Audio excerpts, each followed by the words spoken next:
All right, let's go to our first guest of the day. His name is Kevin Lee. As I said, he'll be fighting on October 7th for the interim lightweight title against Tony Ferguson. He joins us now via the magic of Skype. There he is, the Motown phenom himself. Kevin Lee, how are you? What's happening, Ariel? It's good to talk. Started Monday morning. See, you finally on that wave. Listen, it took a couple of years, but I'm fully on the bandwagon, and I smartened up, and now here I am. And it's nice that wow, look at that picture in back of you. What is that? That's a Muhammad Ali, Sonny Liston photo. Cassius Clay, right? Yeah. You know, he shot him down. You know, it's good to look up to the great and still get that same kind of motivation. So, that's right. You know, you sitting down with me, having my little morning coffee, my apple and some yogurt. So, okay, yeah, a good way to start a Monday morning. Well, I appreciate you squeezing us in. Let's start at the beginning. How did this fight come about? Because for the longest time, we thought it was Tony versus Khabib.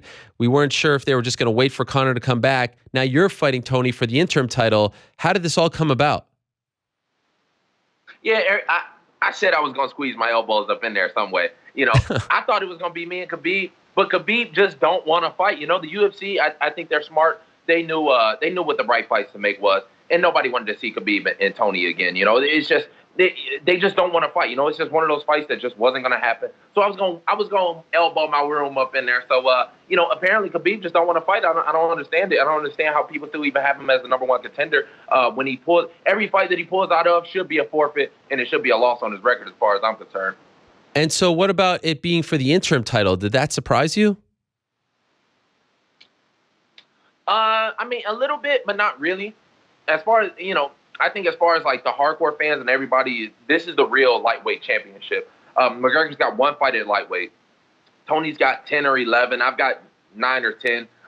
This is for the real lightweight championship because we have the most fights and we've already been through all these top contenders. You even look at somebody like Conor. He's only beat one guy at 155. Khabib's hasn't beat anybody in the top 10. So this is for the real lightweight championship, and I think that's what the folks want to see, and they want to see you want to see it move on. You want to see new blood, and you want to see that new generation. So the UFC, they already on that wave. They know I'm the new generation around here, around this motherfucker, and I'm gonna put Tony down and show the rest of them too. Last time you were on the program was after the win over Michael Chiesa, and then you had that very entertaining back and forth with Tony Ferguson. You were the guest. He was in LA on Fox. Do you think that if that moment doesn't happen, that back and forth, that you don't get this fight? I think I wouldn't be as excited for this fight. I think the fight would have definitely happened anyway because, you know, you look at the rest of the division, the top is all stagnant. You know, you got who else you going to put him against? Khabib don't want to fight. So, you know, you had Edson Barboza's already out. Nate Diaz ain't fighting nobody. Eddie and Justin are going to beat themselves into retirement.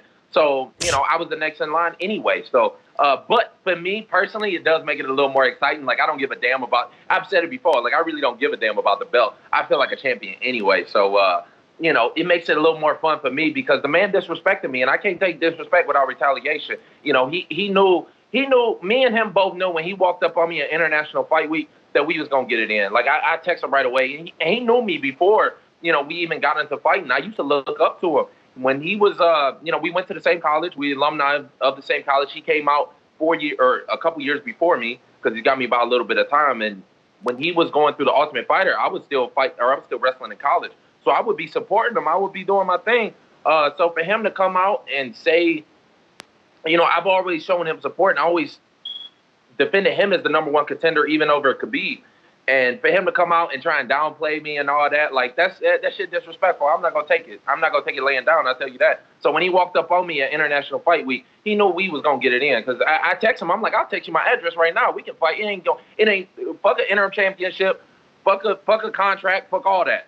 We can get it in if you need to. Wait a second. I didn't know about this. What happened at International Fight Week? Tell us the story. So we showed up to do a fan signing. Yeah. You know, it was like 7:30 in the morning. You know, I was doing like I'm doing right now. You know, I walked through the door. It was me, Stipe, Miocic was there, Cody Garbrandt, a lot, you know, and Tito Ortiz was there for some reason. You know, but then we had a couple PR guys with us too, Chris Bavino, these guys. And as we walked into the T-Mobile Arena, he's already standing there getting ready to do the fan signing. You know, for one, like I said, all white on, you know, like a destination wedding, sunglasses, headphones on, inside. there's a reason why everybody, the dude lives down in LA now. He's a weird motherfucker. The reason why everybody wears sunglasses indoors down there, it ain't because the sun's too bright. I'll tell you that. So he was probably on some shit already, and he just felt froggy that day. So, he tried to walk up to me, and I just told him, I'm like, bro, let me finish my coffee, and then I'll fuck you up. Wow. What did he say to you when he came up to you? Yeah, he's popping off saying, like, oh, you're doing this for the camera? Because it was after we had got it on Fox. And he's like, yo, you doing this for the camera? And I'm like, I ain't shit for no camera. Like I told him, like, you a terrible analyst, and I will fuck you up. Like, you slow and you get hit a lot, and I will fuck you, and I'll show you right here and right now. He's just lucky that Stipe was in between us, and we had some PR guys. But then once we did the fan signing and I left, I DM'd him my address. I'm like, I live in Vegas, motherfucker. Come here. When nobody will break us up, I'll set it up in my yard. We can like strap off some rope. Like, I'll take this motherfucker off. We can get it in. Wow. And so after that, did you go to the UFC and try to campaign to get this fight? Like, that was it? It was on right then and there? Yeah, it was on. It was going to happen. I mean, it was going to happen regardless. I thought he was going to. They told us about the fight August 1st. And on August 7th or something like that, a week after, like, I've already started my training camp for it. He was still pushing for Khabib. He's still on Instagram, like, talking shit about Khabib. Didn't mention me once. All these dudes at the top, they smart. They don't mention me at all because they know what the deal is. I see all these guys. I live in Vegas, so I see them around all the time. Even Conor and his team are down here. They were down here the other week when I was, I was doing a little bit of sparring. I was doing a little bit of training. They came in as I was coming out, and they don't say shit. They know what the deal is because they know I ain't the one to really disrespect or walk up on. They say anything to you, or you say anything to them? No, it wasn't nothing to be said. They know what it is. When Eddie was down here, Eddie was training right next to me. I was talking shit to Eddie for 20 minutes while on a guy's back and while doing a little bit of grappling myself. And I'm looking over talking shit to Eddie. Eddie ain't saying shit. After it, that's when I stole his jersey and made him sign it for me. And the dumbass did it too. What happened there? For those that missed it, you took his jersey, his tough jersey? Yeah. I took because that was supposed to be my jersey anyway. So I took his jersey, I made him sign it, and then I wore it when I met up with Dana. I've seen Eddie around a couple of times here. It's kind of getting comical to me. It's kind of getting funny. The man's so scared. He walks up and he's like, "Oh, you look like a 205 pounder." And I'm like, yeah, because I will fuck you up. You already know. Like, Eddie's this tall. I didn't realize how small Eddie was until I stand next to the man. It's kind of getting funny to me. So what's the word? You were in the running to be opposite Justin Gaethje, and then they gave it to Eddie Alvarez for tough? I mean, I think the UFC in the long run had the bigger picture in mind. I think that they already wanted me in a bigger fight anyway. So I guess, hey, I make the dreams. Look, it ain't no risk without no reward. So look, when they approached me with this fight, I didn't even go over no contract, no nothing. I was still in my old contract, and I said, hell yeah, I'll take it. I'll do the fight. I would have took it for the interim title on the same contract, and then we would have made some money afterwards. Yeah. All these dudes want the money right now because they don't think that they can win. I'm gonna beat the fuck out of Tony, and then I'm gonna make some money. So I would have beat the fuck out of Tony for 50 and 50. But I mean, I did kind of, we sat down with Dana. We came up with a really good number. Oh. I'm really happy with it. They're really happy with it. And then afterwards, I'm still gonna make a whole lot of money. So you did get a new contract before this fight? Yeah. I got to. Come on. You got, there's got to be money to make around here. Look, wow. I'm doing the UFC a favor here. I think they're kind of seeing my worth to the company as well, and how many eyeballs I can drag in, and a different market too. So they kind of see, they know, and they're smart. There's a reason why it's the best promotion in the world, right? Are you getting paid more because it's an interim title fight? Probably, but I'm probably gonna pay more anyway. So yeah, they're gonna pay me more. They showed my manager a copy of Khabib's contract too, and I'm getting paid more than him. So I ain't so upset. Oh my gosh, they're not gonna like that. What about Tony? Are you getting more than him? I don't know. I didn't see Tony's contract, but if anything during the fight, I'll turn him upside down and I'll shake all the change. I'd hold him by his ankles and just shake all the change out. That's what I'm gonna do to McGregor, because listen, I already know McGregor's gonna have stupid money after this.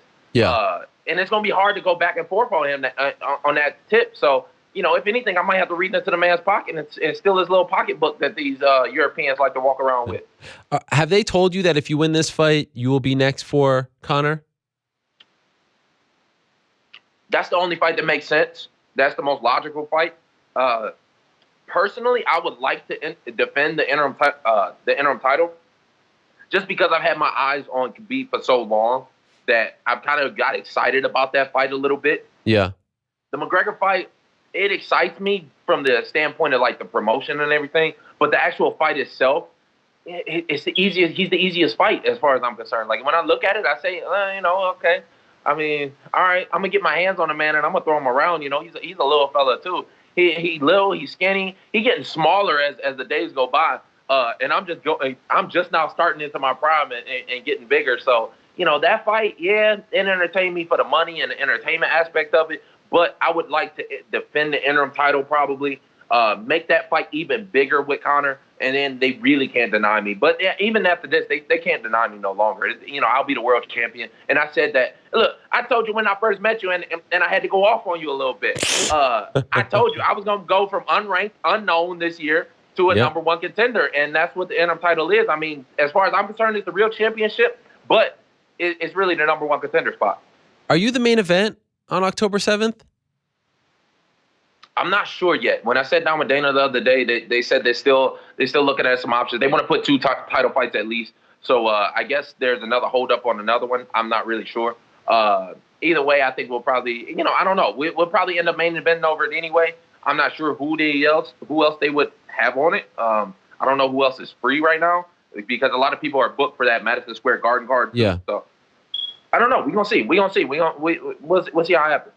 Can I tell you the one thing I don't like about this scenario? What makes me nervous is that your nickname is the Motown Phenom. You have been talking about fighting in Detroit for years now. They're going to Detroit on December 2nd. And oh, by the way, Tony's from Michigan too. This fight should be in Michigan. This fight should be in Detroit, right? Why is it happening in Vegas? Yeah, I mean, I kind of say the same thing. I would call it like a couple more weeks to prepare too. Yeah. Kind of get, but what can I say? Look, I don't run the motherfucker. I just kind of show up, and look, I'm gonna show up. I'm gonna walk home happy, and then I'm gonna go to Detroit with some gold around my waist, regardless. I don't know if I might end up fighting in Detroit. I don't know. We'll see. It's kind of a quick turnaround, especially with Tony. Tony's gonna bring a dog fight, so I'm expecting to take a little bit of damage. I don't know. We'll see. Either way, I'm gonna show up. I'm gonna kiss some babies. I'm gonna shake some hands, and I'm gonna have a 12 pounds of gold around my waist, and I'm gonna throw myself a huge ass party in Detroit. But were you a little torn? Because this meant a lot to you, right? To fight in Detroit, were you a little torn when you were told Vegas October 7th as opposed to December? This is the perfect fight for Detroit. I gotta go where the money go. Look, I gotta go where the money go. Look, I mean, I was torn, but I was like a little like I asked them, but hey, what can I do? Like look. It's a fight. It's a date. Like I said, I'll fight him right now. Like he can show up to my house and we'll fight. So as far as like the whole time and place, like I really don't give too much a damn. Like okay. Detroit's gonna be exciting anyway. But even this is gonna be a little more wear off my plate because I won't have to deal with the family, and everybody asking for tickets and me going out there and doing all the promotion and all that. Like here in Vegas, it's no better place in Vegas in the world, especially for fighting. So.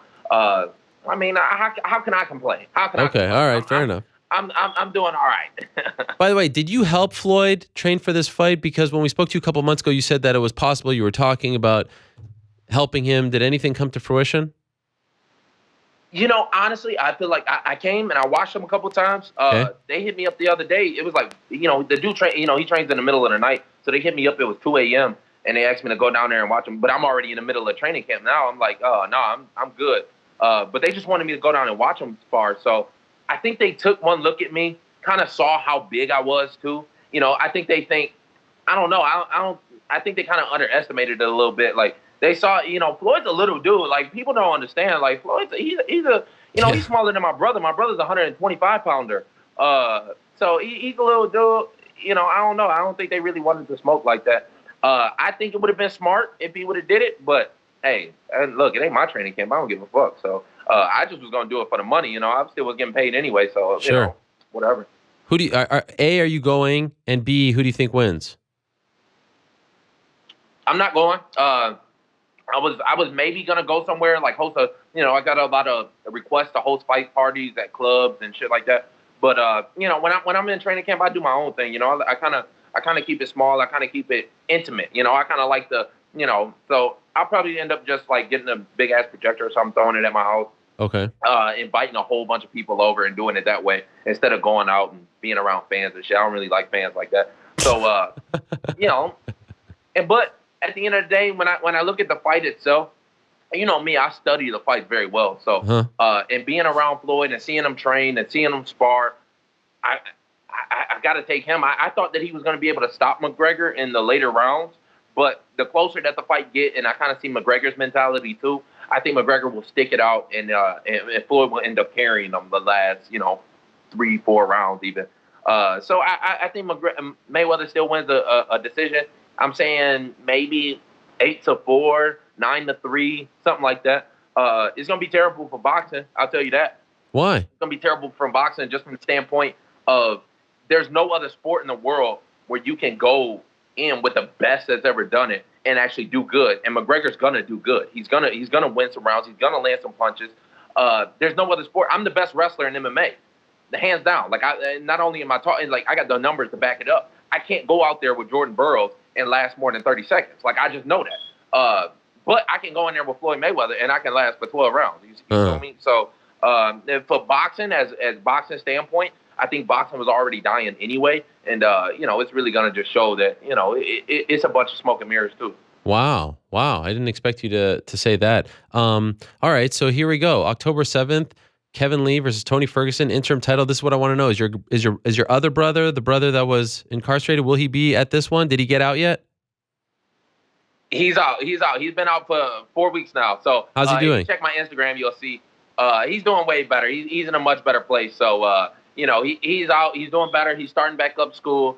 He's gonna get into wrestling too. And we kind of gonna get him on the right path. He's in a way better place than when he went in. When you're young and you do stupid shit like that. You grow up real quick. So he did, and I'm glad for it. And I think he's gonna be in a better place from now on. This is the crazy thing. Who knows? We might see him because out of the three of us, he is the best athlete. I will give him that. Wow. He ain't the smartest up here, but he is the best athlete. The kid's a fucking maniac. People think that I'm a great athlete, and I'm one of the best athletes in MMA. And he's a better athlete than me. So we give him a little bit of time. We never know. We never know what we might see. Wow. Okay. And of course, your other brother is already making the climb himself. So that's a pretty big statement. This is an amazing thing because here we are. I mean, you're fighting this fight October 7th. Conor says he's coming back. In less than 2 months, you could be the guy. I mean, like, look where you were a year ago. This is like the stars are aligning for you here, my friend. This is pretty insane. And you've been talking about Conor. It's nuts. I already told you, I already had the vision. With great vision comes great success. So, look, it ain't ending just now. It's just now getting started. Once I get that goal wrapped around my waist, that's just the start of it. That's just another level. I've been kind of like enjoying the slow rise even and enjoying the slow build. People notice me more and more when I go to the grocery store, when I go like my everyday. I kind of don't like that part. I don't really like the fame. I don't really like fans. I'd rather just have the money, take my money and run. So I still got some plans up in the head that I'm getting on paper, and this is just part of it. Well, I'm gonna beat the fuck out of Tony. That's the look. We can take away all that, take away all the vision, all that. I'm gonna beat the fuck out of Tony. If a man disrespect me, I don't take that shit. Blocked me on Twitter too, so I guess he disrespected me as well. Yeah, I don't know. The dude, he's weird. He's a weird dude. He's not that smart. I'm going to crush him in pretty much every press conference and conference call that we got because he can't, the man's just not that smart. I don't really know. I don't know what his deal is. He's been hanging around with Eddie Bravo, and I listen to Joe Rogan's podcast too. I know what them dudes is into. They into some weirdo shit. There's a reason why he keep wearing them sunglasses. Like, I ain't really going to put his business out there like that. I'm going to let him do his own thing, but I'm just saying, I ain't moving to L.A. I'll keep it here in Vegas where the grass is greener. This is great. Kevin, great stuff. Great to start the day with you. Great to start the week with you. Happy for you. Happy that you got this fight. It's going to be a lot of fun. The buildup is going to be a lot of fun. And it's great to see. I mean, look, I'll just put it out there. It seems like everything's kind of coming together once we made amends. You know, it seems like the stars started to align once we kind of got on the same track. So whatever. I got you to thank for a lot. There you go. Thank you, Kevin. All the best, and we'll talk to you soon. There he is, the Motown phenom himself. Big fight for him on October 7th. That's UFC 216 in Las Vegas. Interim lightweight title fight. Mr. Kevin Lee against Mr. Tony Ferguson. And yes, the buildup is going to be a lot of fun for that one.